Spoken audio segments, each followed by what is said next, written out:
Legendary scientist Isaac Newton said that he was only able to see as far as he could because he was standing on the shoulders of giants. Of course, all of us are on the shoulders of giants. All of us live lives that can only be made possible by those great people who have passed before us, who have achieved things that people said were unachievable, who have done things that people said couldn't be done, who have said things that people thought couldn't be said. But there is an unfortunate trend that whilst some people stand on the shoulders of giants, most of us unfortunately are quite content to sit there and soak up the spoils, whilst laying no foundation for anyone else to stand on our own.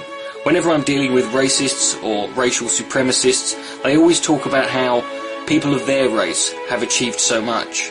People of their race have achieved such greatness. They think that simply because people of their skin colour have achieved certain things throughout history that can be considered great, that they, by extension, are great themselves. This is, of course, ridiculous. It's one thing to sit there and live off the spoils of achievement of those who have been and gone, but to take their legacy simply because of some arbitrary thing you share in common with them is not only disrespectful, but it's downright despicable. I see it within nationalists. I see it within nationalists within all countries.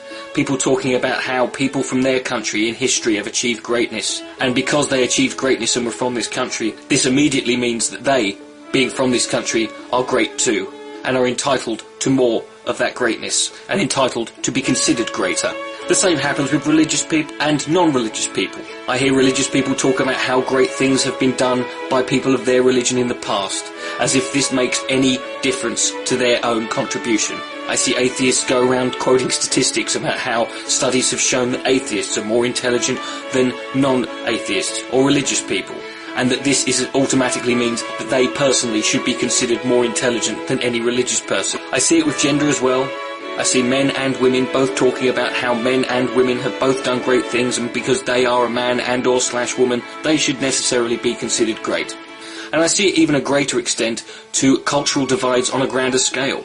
It's very common to hear people talking about how great the West is, and how great Western civilization is, and because we here in the West are so much more civilized and great, apparently, that automatically means that we, simply by being in the West, are considered great. There is unfortunately one question I have always asked people who have this attitude. That one question is simply this: what have you done? Not you as in your race, not you as in your nationality or your religion. What have you personally done? I never ever get an answer. And I know why I never get an answer. It's because the answer is simply nothing. Now that's fine, because most people will go through their lives not achieving the greatness that we all wish we could.